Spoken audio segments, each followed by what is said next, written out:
ika-23 ng Setyembre taong 2025, umani ng batikos mula kay Senador Rodante Marcoleta ang pahayag ni Senador Erwin Tulfo kaugnay ng pagbabalik ng mga ninakaw na pondo ng bayan.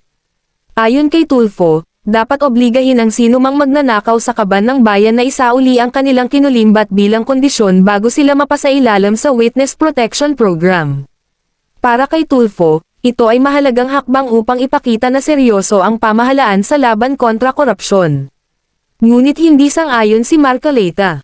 Binigyang diin niya na walang nakasaad sa batas na kailangan ng restitution o pagbabalik ng nakurap na pera bago mapabilang sa nasabing programa. Aniya, isang isyong moral at hindi legal ang usaping ito.